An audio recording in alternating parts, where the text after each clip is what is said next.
તો મિત્રો આજે જવાનું હતું ભાઈબંધના ઘરે ચા પીવા.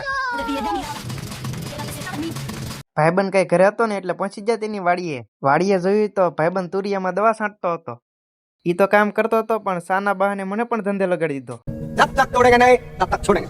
हे प्रभु हे हरि राम कृष्ण जगन्नाथ प्रेमानंद ये क्या हुआ। अरे भाई तुम लोग का नाम लिस्ट में नहीं है।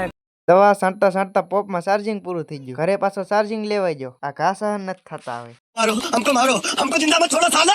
हमको मंदिर का घंटा है कि कोई भी आके बता जाता है। હજી ચાર્જર લઈને આવ્યો ત્યાં તો નવું કામ સોંપી દીધું.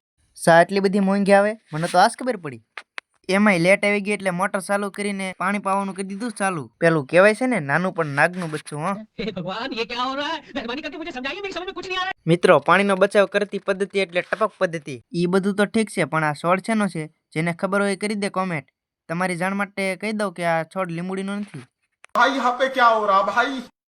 बंद करो हाथ जोड़ के मैं मोदी साहब से गुजारिश करता हूँ।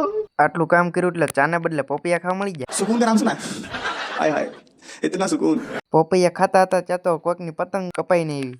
પતંગ કપાય એટલે તમને મિત્રો ખબર તો છે લૂંટણીયા વાહ વાહન હોય. મિત્રો આમ દવા છાંટવાની પદ્ધતિ કોના કોના ઘરે છે કોમેન્ટ કરીજો. આખા દિવસમાં મિત્રો આવી જ રિસાયકલ પ્રક્રિયા ચાલા રાખે. સવારથી સાંજ નકરું કામ ને કામ. એમને જ રિસાયકલ પ્રક્રિયા કહેવાય. તો મિત્રો તમને આ વ્લોગ ગમ્યો હોય તો લાઈક શેર ને સબસ્ક્રાઇબ કરી નાખો.